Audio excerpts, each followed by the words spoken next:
Vous savez, frères et sœurs, quels que soient les temps, les circonstances, même quand les temps et les circonstances sont difficiles, il faut continuer à aller de l'avant.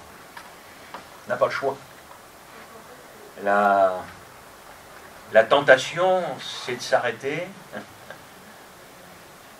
Même au niveau spirituel, vous savez, on pourra avoir cette tentation qui existe au niveau humain, c'est de dire, oh là là, vivement la retraite. Ça veut dire, mais mon frère, ma soeur, que par j'ai envie de vous dire, on n'a pas le choix, il faut continuer à aller de l'avant. Et quand on regarde le livre des Actes des Apôtres, je vous encourage à le lire. Vous ne vous ferez pas de mal. Je vous promets, vous ne vous ferez pas de mal à lire le livre des Actes. De toute façon, on ne se fait jamais de mal à lire la parole de Dieu. Bon. Mais dans le livre des Actes, j'y trouve, je dirais, 4 pensées, 4 principes spirituels qui sont inaliénables. Je veux dire, voilà, c'est comme ça que le Seigneur désire que les choses se passent et qui ont permis à l'œuvre du Saint-Esprit de se maintenir.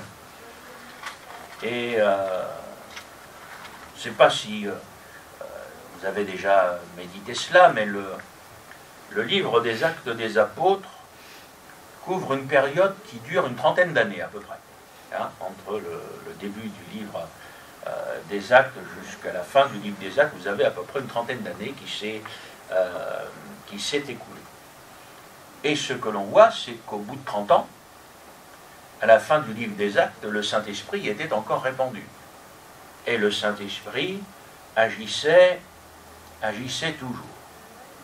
Et je crois qu'il est essentiel de plonger nos regards dans la parole de Dieu et dans ce livre des Actes pour dire, mais qu'est-ce qui justement va avoir permis au Saint-Esprit de continuer d'agir, alors que, frères et sœurs, si on veut être vrai, je crois que si un endroit où on doit être vrai, c'est quand même dans la maison du Seigneur, n'est-ce pas? Aujourd'hui, quand même, les œuvres du Saint-Esprit au milieu de nous, ça fait défaut. Enfin, moi, je vous le dis, voilà, je n'ai pas peur de le dire. J'ai souvent eu à l'époque des collègues pasteurs qui m'ont reproché d'être nostalgique. Et je leur ai toujours répondu, je dis, je ne peux pas être autre chose que nostalgique. Il dit, quand je sais ce que j'ai connu, quand je sais ce que j'ai vécu, vous savez, frères et sœurs, quand vous avez connu le vrai, on ne peut pas vous vendre le faux. C'est aussi simple que cela. Et oui, je n'ai pas peur de le dire, je suis un nostalgique des temps que j'ai connus quand j'étais enfant, quand j'étais jeune, etc. Et je crois que c'est ça que le Seigneur désire que nous vivions avec l'Église, et je crois que c'est ce que le Seigneur désire que nous retrouvions.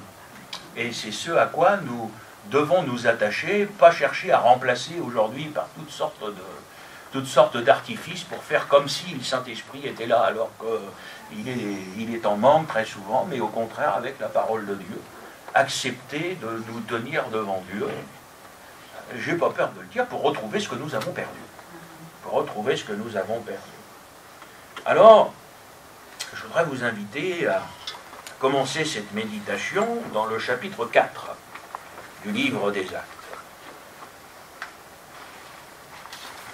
Oh, bien évidemment, le livre des Actes, vous connaissez. Je ne vais pas, ce matin, vous apprendre quoi que ce soit, frères et sœurs, je n'aurai pas cette prétention. Actes chapitre 4. J'aimerais d'abord lire avec vous le verset 13.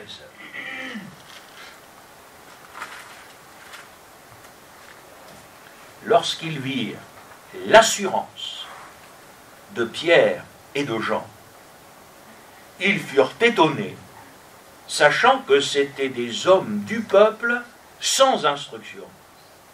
Et ils les reconnurent pour avoir été avec Jésus. Un petit peu plus loin, au verset 29 du même chapitre.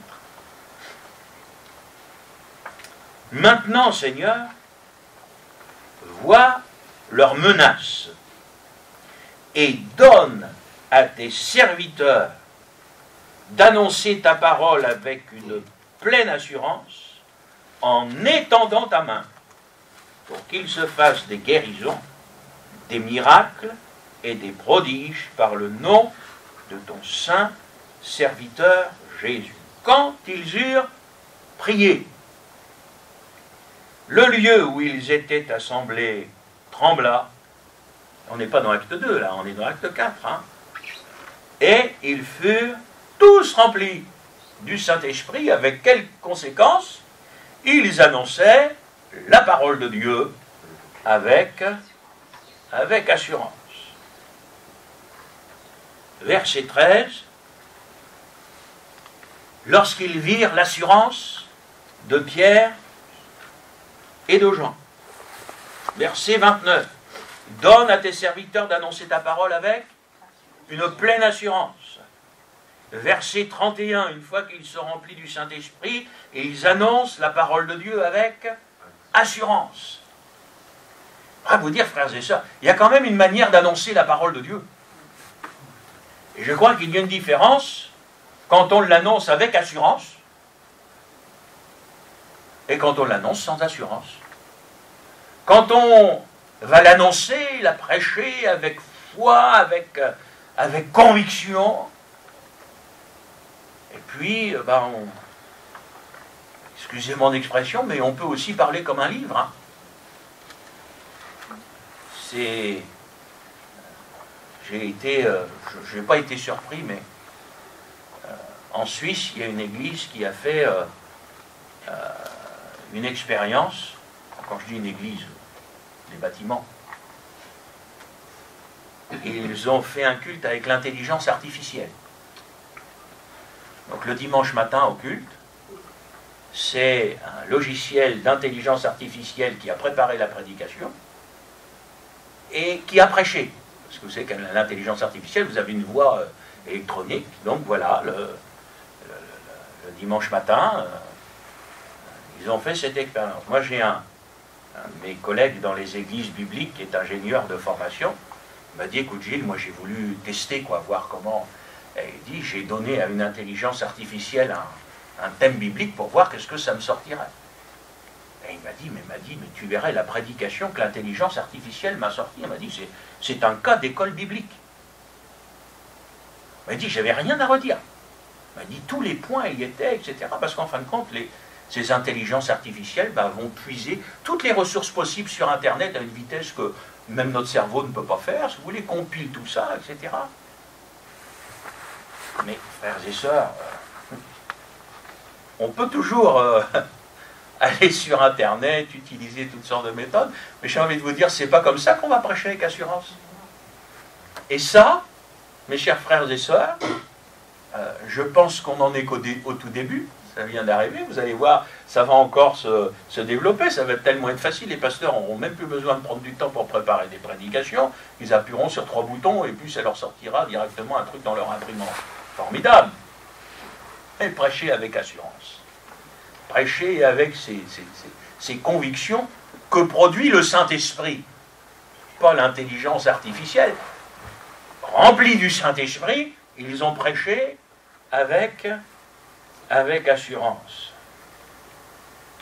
Quand on se replace dans le contexte du livre des Actes, bien que ce soit le contexte de l'Église naissante,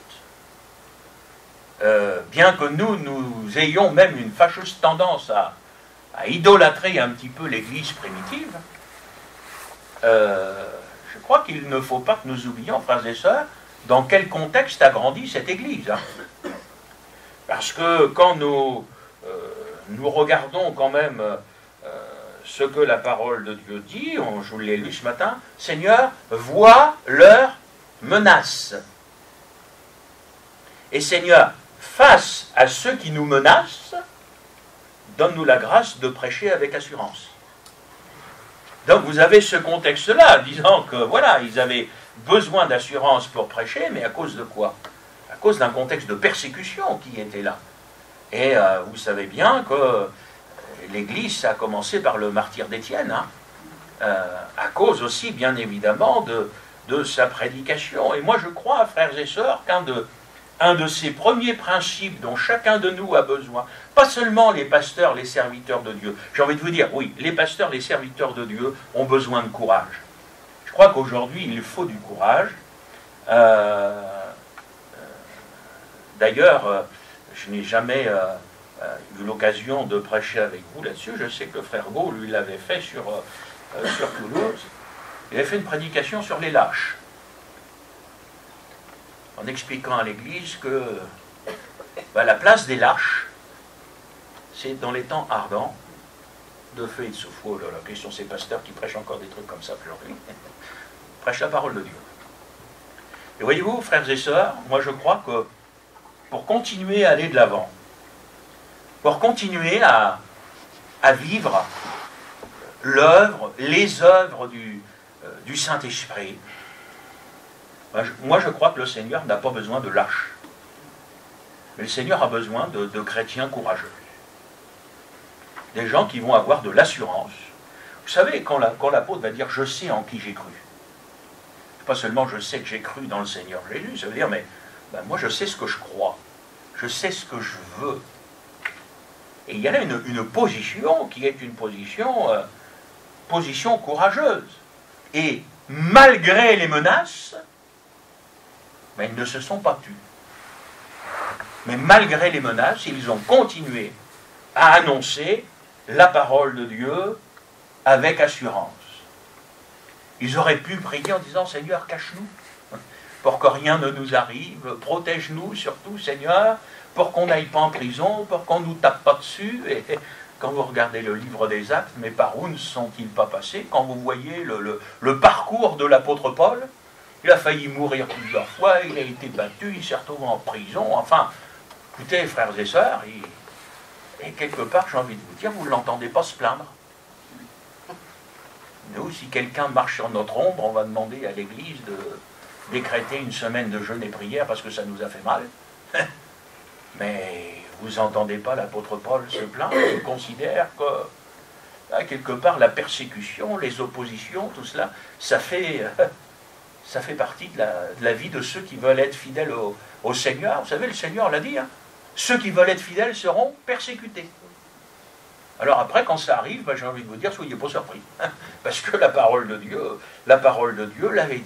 Et malgré les menaces, malgré la persécution, malgré les pressions, parce que regardez les pressions que les Juifs de l'époque ont voulu mettre, même sur les apôtres, ils ont continué à annoncer la parole de Dieu avec assurance, avec une certaine hardiesse, bravant les moqueries. Ils n'ont pas cherché à capter la bienveillance des foules. Ils n'ont pas cherché à être populaires. Vous savez, frères et sœurs, ce qui a fait les foules dans le livre des Actes, c'est pas que les apôtres étaient populaires, c'était l'action du Saint-Esprit. Aujourd'hui, on va chercher parfois à attirer des foules avec des moyens humains. C'est tellement facile. Vous avez des professionnels pour cela. Moi, je dis, mais Seigneur, mais ce dont on a besoin, mais c'est de l'action du Saint-Esprit. On n'a pas besoin d'essayer de prendre des moyens du monde. Mais qu'est-ce que les moyens du monde? On n'a rien à faire avec les moyens du monde dans l'œuvre de Dieu. Frères et sœurs, aujourd'hui, ce qui nous manque le plus, c'est le Saint-Esprit. Et ce qu'on a besoin de retrouver, c'est le Saint-Esprit et rien d'autre. Voilà, c'est aussi simple que ça. Vous savez, moi je dis toujours, je me souviens d'Acte 2, la Pentecôte, comme d'autres scènes, j'ai envie de vous dire, mes frères et sœurs, ils n'avaient pas d'estrade, ils n'avaient pas de sonos sophistiqués, ils n'ont pas eu de prospectus, enfin il n'y avait rien de tout ce que vous voulez, des écrans géants et des machins, et tout ce que vous voulez, il y a quand même eu 3000 âmes qui se sont convertis, puis qui se sont fait baptiser, et puis qu'est-ce qu'a fait ça? Le Saint-Esprit, quoi. Je veux dire, si seulement aujourd'hui, nous, parce que c'est à vous que je parle, les autres, j'ai envie de vous dire, ils font ce qu'ils veulent, frères et sœurs, ça les regarde. Mais est-ce que nous qui sommes là devant le Seigneur ce matin, on a encore cette foi dans la personne du Saint-Esprit? Et de croire que ce dont nous avons besoin, c'est de ça, et j'ai envie de vous dire, de rien d'autre. Vous savez, quand le Seigneur dit qu'il ne faut rien rajouter à la parole, c'est un principe spirituel. Le Seigneur nous montre que ce dont on a besoin, c'est de lui, c'est de son action, et on a besoin de rien d'autre. Mais ce qu'il faut, frères et sœurs, et je reconnais, moi-même, je ne peux pas vous prêcher ce dont je ne suis pas convaincu et que je ne vis pas. Mes frères et sœurs, il faut être courageux. Et vous allez, et je connais, et il y a des circonstances qui sont des circonstances difficiles. Et malgré tout, il faut continuer. La tentation, elle est là, il ne faut pas faire comme si de rien n'était. Moi, je vais vous dire, plusieurs fois, moi j'ai eu la tentation de tout arrêter, tout gileusé que je suis. Hein. Il y a des fois, j'ai eu envie de tout envoyer promener, hein, en disant, écoute Seigneur, excusez mon expression, j'en ai ras-le-bol. Hein. Maintenant, avec tout ça, avec tout ce qu'on raconte, avec tout ce qu'on dit et tout, dis-moi, hop, je m'occupe de moi, et puis bah, vous ne pouvez pas, quand vous êtes appelé, vous avez un feu qui brûle, quoi, je veux dire. D'un côté, bah oui, il y a les difficultés, etc. Puis de l'autre côté, je veux dire, un berger, ça abandonne pas son troupeau, autrement c'est un mercenaire. Donc les pensées, vous ne pouvez pas les empêcher. Enfin, si vous avez la solution d'empêcher des pensées de venir dans votre tête, je suis preneur. Hein, vous m'aidez, s'il vous plaît, mais je ne sais pas comment ça se passe dans votre boîte à vous, dans la mienne, je sais bien comment ça se passe. Il y a des fois, il y a des pensées que je préférerais ne pas avoir. J'aimerais les chasser, qu'elles s'en aillent au loin. Je ne sais pas si vous avez fait la même expérience que moi, mais s'il y a un truc qu'on a du mal à gouverner, c'est bien ce qui se passe dans notre boîte crânienne. Hein. Oh là là là là là là. Mais au-delà de tout cela, ça fait partie de la vie, ça fait partie de nos difficultés, frères et sœurs. Et des fois, c'est vraiment difficile. Mais il faut continuer. J'ai envie de vous dire, frères et sœurs, on n'a pas le choix. Oui, on a le choix, mais spirituellement parlant, je veux dire, frères et sœurs, il faut continuer à aller de l'avant. Donc ce premier principe, moi je crois, qui a permis à cette Église naissante, au-delà des difficultés, de continuer à aller de l'avant, ben c'est que c'était des hommes et des femmes courageux. Courageuses, qui ne se sont pas arrêtés à tout ce qui pouvait être dit ou fait, et qui ont, ben, bon gré mal gré, parce que je vais vous dire, comme c'est arrivé à l'apôtre Paul, quand vous êtes moribond, ça ne doit pas être si facile de servir le Seigneur, n'est-ce pas mais il a continué. Il est allé jusqu'à Rome. Il est allé jusqu'au bout. Béni soit le nom du Seigneur. Acte 5, verset 11. C'est juste après l'épisode d'Ananias et de Saphira. Quel épisode? Je disais à Pont-Audemer il n'y a pas longtemps, souvenons-nous que c'est arrivé sous la grâce. Hein. Une grande crainte s'empara de toute l'assemblée et de tous ceux qui apprirent ces choses. Alors, vous aviez dans cette église qu'on appelle la première église, l'église primitive, des menaces du dehors. J'ai envie de vous dire, celles-là, elles sont assez logiques, quoi. Je veux dire, on ne peut pas demander aux inconvertis de nous aimer, n'est-ce pas? C'est par définition. Ben, il y avait aussi des menaces du dedans, beaucoup plus subtiles, spirituelles. Et on va se retrouver dans l'église naissante avec le mensonge. Mais Jésus va dire, quand vous priez, dites notre Père. Mais qui est le père du mensonge? C'est Satan, on est d'accord, la Bible le dit. Donc vous vous rendez compte, dans une église où normalement on prie le Père, vous allez retrouver l'œuvre du père du mensonge.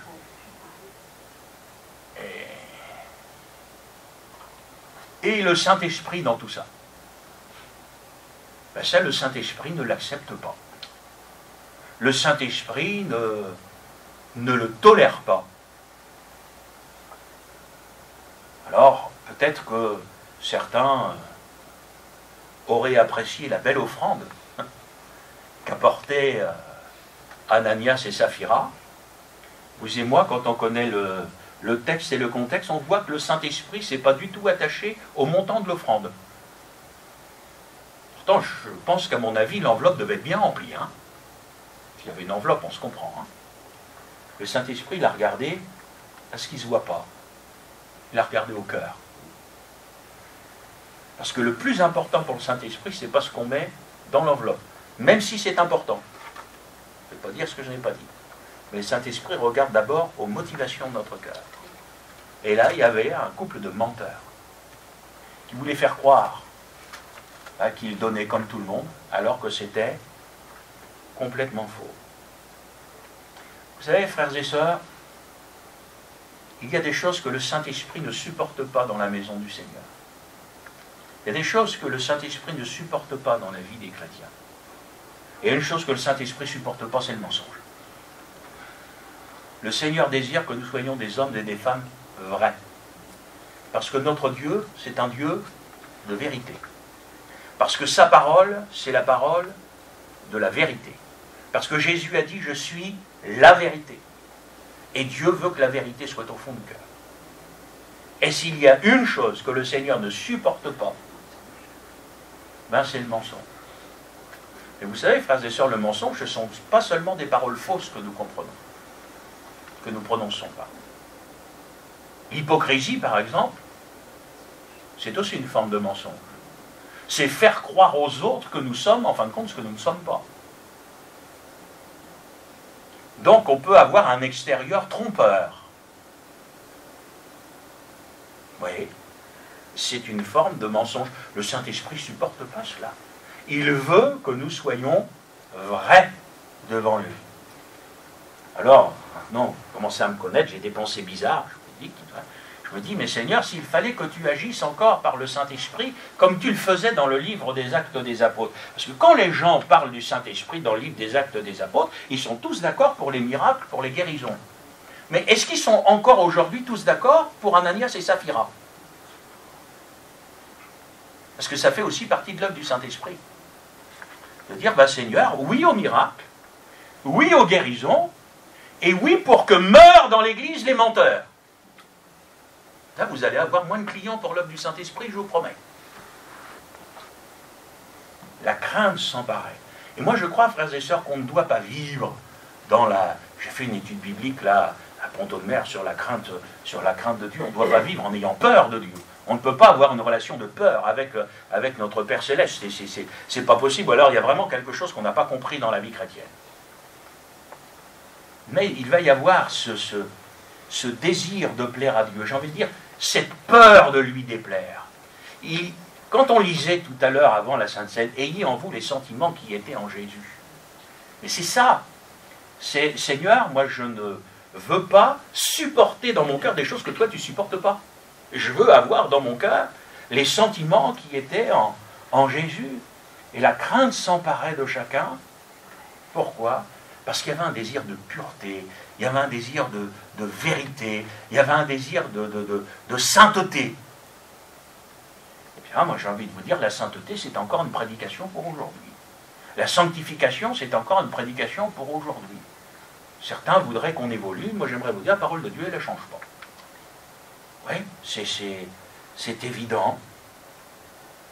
Frères et sœurs, nous n'avons pas besoin de chercher à défendre la Bible.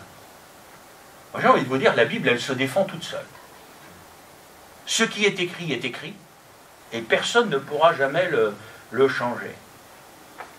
Spurgeon disait ceci, la Bible est un lion, et elle se défendra toute seule. Et je crois que le frère avait véritablement raison. Et vous savez, frères et sœurs, il faut que le Seigneur nous fasse grâce parce que les attaques de l'extérieur, j'ai envie de vous dire, bon, on s'y attend, c'est logique, ce sont des inconvertis, des gens qui ne sont pas au Seigneur, etc. Et vous allez le vivre, et on le vit parfois avec les familles inconverties, avec le voisinage, avec toutes sortes de choses, bon, au travail et tout, mais j'ai envie de vous dire, frères et sœurs, quelque part dans notre esprit, il y a une logique, on va dire, bon, ce sont des inconvertis, donc quelque part sont les ennemis du Seigneur, soyons pas surpris s'ils se moquent de nous, s'ils nous envoient des piques et tout ça, quelque part c'est logique. Mais à l'intérieur, normalement, on a des frères et des sœurs. Les frères et des sœurs, c'est fait pour bénir. Dites-moi un petit amen de temps en temps. Vous êtes d'accord quand même? Ben oui. Or, je vous dis qu'il ne faut pas mentir, donc il faut qu'on soit vrai. Dans l'église du Seigneur, moi je n'ai pas vu que des gens qui m'ont béni. Ou alors on n'a pas la même notion de la bénédiction, n'est-ce pas? Et ça, quelque part, le Seigneur dit, mais, et on le retrouve même dans les propos de Paul, il dit, mais des choses comme celles-là ne devraient même pas être mentionnées au milieu de vous, quoi. Des choses comme ça ne devraient même pas exister. Vous savez, Jésus ne se faisait pas d'illusions sur les foules qu'il suivait. Regardez, vous avez des gens qui cherchent les foules, mais Jésus, lui, se faisait pas d'illusions. Il n'y a pas eu un seul moment où Jésus a cru que tous ceux qui entendaient ses paroles les acceptèrent. D'ailleurs, même ceux qui l'ont suivi, vous savez bien, à un moment, on dit au Seigneur, Seigneur, ces paroles sont trop dures, qui peut les supporter, qui peut les accepter? Jésus se tourne vers les 12, vers les siens qui sont là, et dit, vous ne voulez pas partir aussi? Jésus n'était pas là pour chercher à attirer les foules. Et j'ai envie de vous dire que Dieu nous garde de chercher à attirer les foules. Un jour, j'ai lu une prédication de David Wilkerson dont le titre était ceci, « Le culte du nombre ». Ouais. Frères et sœurs, le problème avec Ananias et Saphira, c'est pas qu'ils avaient gardé une partie de l'argent. Chacun est libre de donner ce qu'il veut. Le problème, c'est qu'ils ont voulu faire croire qu'ils avaient donné tout. Et ça, c'était quelque chose de faux. Et vous savez, frères et sœurs, dans l'Église, le Saint-Esprit mettra toujours, quand c'est le Saint-Esprit, il mettra toujours dans le cœur des chrétiens un idéal de vérité, de pureté, de sainteté. Et si on veut que l'œuvre du Saint-Esprit perdure, si on veut même la retrouver, j'ai envie de vous dire, ces valeurs-là, il va falloir les remettre, pas seulement à l'ordre du jour, mais il va falloir que ce soit une priorité dans nos cœurs et dans nos vies. Ensuite, troisième principe qui a permis à l'œuvre du Saint-Esprit de se poursuivre et à l'Église établie de se développer, eh bien, ce sont les serviteurs de Dieu, les ministères que Dieu a donnés à l'Église. Vous connaissez ces textes d'un Corinthiens 12, verset 28, Dieu a établi dans l'Église, premièrement des apôtres, deuxièmement des prophètes, troisièmement des docteurs, ensuite ceux qui ont le don des miracles, ceux qui ont le don de guérir, de secourir, de gouverner, de parler diverses langues. Donc, frères et sœurs, l'Église a été organisée par le Seigneur. Le Seigneur a donné à l'Église une structure. Et pour que l'Église fonctionne, il a donné à l'Église des ministères. Avec ce principe, qui aujourd'hui est très décrié, c'est que l'Église, elle est gouvernée par le haut. Et pas gouvernée par le bas. L'Église, ce n'est pas une démocratie. L'Église, c'est une théocratie. Et Dieu a donné à l'Église des ministères qui sont là pour conduire le troupeau. Et si Dieu a voulu que ce soit des serviteurs, des ministères qui conduisent le troupeau, qui dirigent l'Église, moi je suis un petit peu, voilà, bête ou naïf, mais je dis c'est comme ça que l'Église doit fonctionner. Tout simplement. Alors la parole de Dieu, elle est simple, elle va nous parler de ce que Dieu appelle. Ce que Dieu appelle, il les qualifie. Et puis une fois qu'il les a qualifiés, il les envoie. Vous allez retrouver toutes les instructions de l'apôtre Paul aux divers serviteurs de Dieu pour l'Église, leur demandant de nommer, de placer à la tête des anciens. Parce que ça aussi, frères et sœurs, c'est profondément biblique, qu'à la tête des églises, il y ait des anciens, mais qui restent bien sûr aussi sous la responsabilité du ministère, qui lui est un petit peu plus itinérant. Et si on veut revenir au modèle biblique, il va falloir qu'on revienne à ce modèle-là. Parce que c'est ça le modèle biblique. On n'a pas fonctionné dans le modèle biblique avant. Il faut vraiment que les églises aient à leur tête des anciens, avec des ministères qui ne soient plus à la tête d'une église, mais qui soient responsables d'église avec un S, et qui, comme le faisaient les apôtres au départ, eh bien, dans chaque église, vous aviez un berger, vous aviez un ancien, et eux, ils avaient un moment ici, un autre moment là, un autre moment là, et ils tournaient, et c'est comme ça que l'église vivait la complémentarité des ministères. Parce que bien, les apôtres, ils tournaient, bénéficiaient, etc. Et il faut vraiment que le Seigneur, aujourd'hui, frères et sœurs, notre souci au niveau des églises bibliques, c'est qu'on n'est pas assez nombreux. Et c'est pour ça, moi, je prie et je vous demande encore. Vous allez dire, Gilles demande toujours la même chose, mais de toute façon, il faut que le Seigneur nous donne des ouvriers. C'est pas possible. Il faut qu'on recolle au modèle biblique, frères et sœurs. C'est comme ça que l'Église, elle doit fonctionner. Et l'Église ne fonctionne pas autrement. L'autorité spirituelle, elle a été confiée à un serviteur de Dieu. Vous avez, la Bible le dit, là, ceux qui ont reçu le don de gouverner.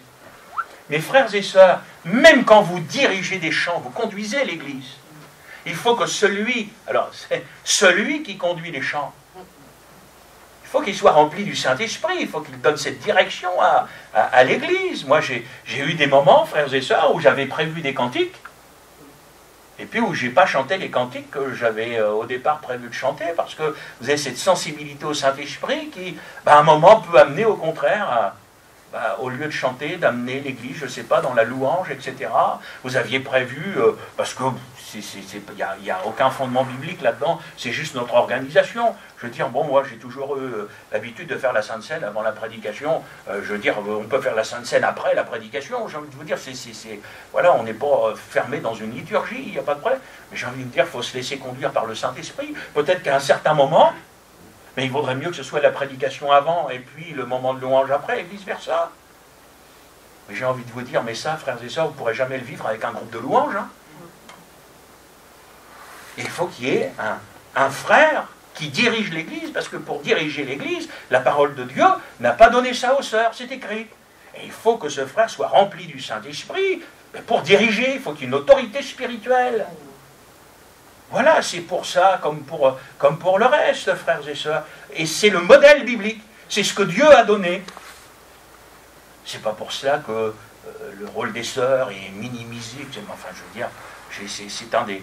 Dans l'Église, le rôle des sœurs, là aussi, j'ai fait toute une série d'études bibliques, là, il n'y a pas longtemps. Vous regarderez sur le site internet de Pont-Audemer, sur l'Église. J'ai montré, mais les sœurs sont les représentantes de l'épouse. J'ai envie de vous dire, il n'y a pas d'image plus importante que celle-là. Les sœurs, c'est l'épouse. Quand on demande à la sœur d'être soumise, les féministes, mais c'est l'Église qui est soumise à son Seigneur, représentée par la sœur. Voilà, l'histoire du voile, mais c'est exactement la même chose. C'est une sœur qui va accepter de porter sur elle se marque de cette soumission spirituelle au Seigneur, comme l'Église est soumise à son époux. Ça n'a rien à voir avec la position, mais c'est tellement précieux quand l'Église fonctionne comme le Seigneur le veut. Et quand on est dans cet état d'esprit-là, j'ai envie de vous dire, l'Église, elle va bien. Les sœurs, elles ne se sentent pas minimisées, méprisées, etc. Les frères ne se sentent pas supérieurs et tout. C'est comme dans un couple, vous avez le père et la mère. C'est indispensable, non mais c'est important de le dire encore aujourd'hui. C'est important dans un couple qu'il y ait un père et qu'il y ait une mère. Ils n'ont pas le même rôle. J'ai envie de vous dire, mais dans l'Église, c'est exactement pareil. Vous savez, l'époux, l'épouse, les deux sont importants, ils n'ont pas le même rôle. Et il ne faut pas laisser le monde nous influencer comme ça. Et le modèle biblique, il est là. Et tant que l'Église a fonctionné sur ce modèle biblique, elle a bien fonctionné. Le jour où on a laissé le monde commencer à influencer, etc., l'Église s'est divisée, les gens ont commencé à discuter. Mais j'ai envie de vous dire, frères et sœurs, mais c'est écrit.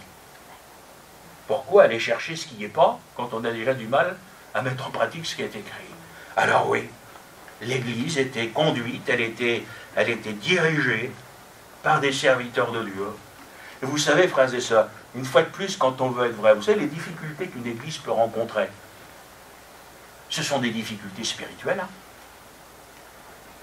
C'est pas autre chose. Hein. L'origine de tout, regardez bien, c'est spirituel, mais on réalise que quand l'Église elle est conduite par le Saint-Esprit, quand vous avez, j'espère que vous allez comprendre ce que je veux vous dire, la mentalité du Saint-Esprit, voyez-vous, les choses, c'est la parole de Dieu, etc. Jésus va dire, mes commandements ne sont pas pénibles, mais c'est pas pénible de vivre comme la parole de Dieu nous demande de vivre, c'est pas pénible de vivre l'Église comme le Seigneur veut que l'Église vive. Ou alors, si ça devient pénible de vivre ce que la parole de Dieu nous demande de vivre, il y a quelque chose qui ne va pas. C'est pas possible autrement. Alors il faut, dans l'Église, non pas des serviteurs qui vont dominer sur le troupeau, bon, ça je pourrais vous en parler, c'est une autre prédication. Il faut des bergers, des hommes qui aiment les âmes, qui s'occupent, qui donnent leur vie, qui donnent leur temps pour l'Église. Et il n'y a pas longtemps, je disais à ma femme, elle dit, tu sais, c'est pas donné à tout le monde d'être un berger. J'ai dit, tu vois, nous, on n'a pas le droit d'être malade. Parce que je dis, même quand tu es malade, les brebis, il faut quand même caser à manger. Même si quand on est berger, on n'est pas bien, ça peut arriver, mais à côté, vous avez des brebis. Il faut bien s'en occuper quand même. Et là, on n'est plus en train de penser à soi. On est en train de penser aux autres. Vous savez, frères et sœurs, celui qui pense à lui-même, c'est le mercenaire. Ce qu'il a à gagner, etc. Le serviteur, lui, ben c'est Jésus, il donne sa vie pour ses brebis. Voilà, alors on va dire, ah mes frères, vous allez y laisser une partie de votre santé, mais vous croyez qu'on n'en est pas conscient? Mais comme Paul le disait, c'est pas une excuse, il dit, mais je ne fais aucun cas de ma vie. Ce qui m'apporte, c'est l'œuvre de Dieu. Et puis le dernier principe spirituel que je voulais partager avec vous ce matin, c'est savoir où on va. Savoir où on va. Moi je crois qu'un des plus grands dangers de l'Église, c'est de s'installer. C'est pratique. Vous savez, ça pourrait être un de nos pièges ici à Rouen. C'est de se dire, oh, maintenant on a un petit groupe, on est bien.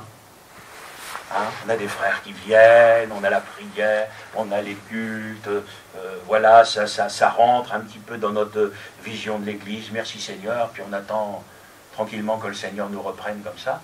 Mais mes frères et sœurs, ça c'est pas la vision de l'Église. La vision de l'Église, c'est l'enfantement, hein, c'est le développement, et ça, frères et sœurs, c'est un piège que de penser à s'installer. On est bien comme ça. Frère, après tout ce qu'on a vu, après tout ce qu'on a connu, etc. Ah, mon âme, tu as du bien en abondance. Oh, réjouis-toi. Oui, réjouissez-vous, mais pas trop, quoi. Parce que mon frère, ma soeur, il ne faut pas qu'on perde la vision spirituelle. La vision spirituelle, dans le livre des Actes, c'est le développement de l'Église. C'est la prédication de l'Évangile. Seigneur, donne de l'assurance à tes serviteurs pour que l'Évangile soit prêché, annoncé, et confirmé par des signes, par des prodiges, par des miracles. Et je crois, frères et sœurs, qu'il faut vraiment, vraiment que le Seigneur nous donne cette vision des champs. Mais la moisson est là, le blé est mûr, on fait quoi? On regarde, on dit, bah Seigneur, je suis tout seul, alors je ne peux pas moissonner. Ou alors on se dit, tant pis, je vais moissonner tout seul, le peu que je peux faire, ce sera toujours ça de fait, qui ne sera pas perdu. Et puis vous avez un phénomène d'émulation, c'est que quand vous avez un qui est à un coin du champ qui est tout seul, et puis l'autre qui est tout seul à l'autre coin du champ, tout à coup ils vont se rapprocher, puis ils vont se mettre à travailler ensemble, puis réaliser qu'en fin de compte, ils ne sont pas tout seuls. Vous savez, mes chers frères et sœurs, vous avez des paraboles qui vous le montrent dans la parole de Dieu. L'homme est le champion des excuses. Et on peut toujours trouver des excuses pour ne pas faire ou ne plus faire ce à quoi le Seigneur nous a appelés. Alors c'est, Seigneur, je suis trop vieux, je suis trop vieille, je ne peux plus. Je vais vous dire, quand je vois les gens parler à la fin de la réunion, je suis sûr qu'ils peuvent encore témoigner. Qu'est-ce que vous en dites? On est d'accord? Voilà. Alors oui, je suis le premier à vous le dire, peut-être qu'on ne peut plus faire ce qu'on fait autrefois, on va peut-être plus prendre son vélo, etc., pour partir, pour... Oui, mais tout ça, le Seigneur le sait. Mes frères et sœurs de grâce, ne faisons pas le championnat des excuses, n'est-ce pas? Vous savez, ah mais Seigneur, je viens de me marier. Oui, mais t'es jeune, c'est quand on est jeune qu'on va profiter, ah bah oui, mais tu sais maintenant...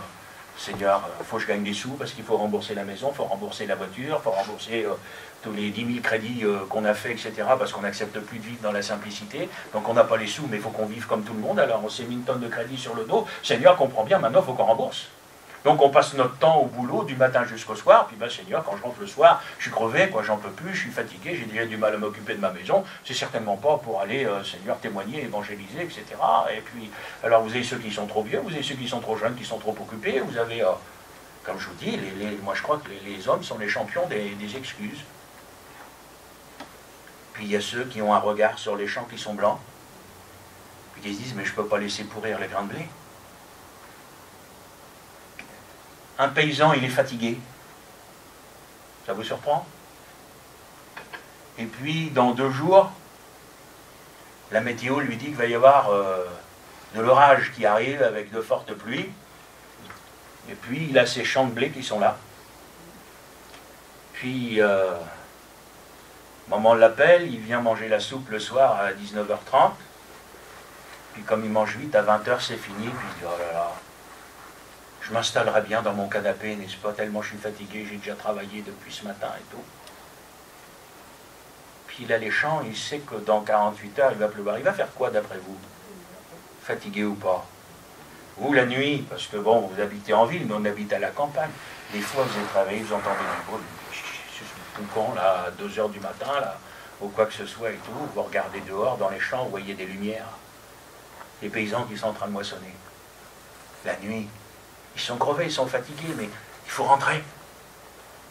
Moi, je vous dis, frères et sœurs, le Seigneur revient bientôt. Et moi, je crois ce que la Bible dit, vient le temps, on ne va plus pouvoir travailler. Et mon frère, ma soeur, il ne faut pas attendre. Hein. Mais je crois que tout ce qu'on peut faire et tout ce qu'on peut rentrer dans la bergerie pour le Seigneur, c'est maintenant qu'il faut le faire. Alors, oui, on peut avoir, entre guillemets, des excuses qui seraient certainement valables, mais est-ce que l'intérêt spirituel ne prime pas sur tout le reste? C'est ça aussi qu'il faut voir. C'est pour ça que l'Église aussi, elle a continué à se développer. C'est que malgré tout ce qui pouvait être là pour essayer de l'arrêter, ils ont continué. Ils ont continué. Alors oui, c'est fatigant.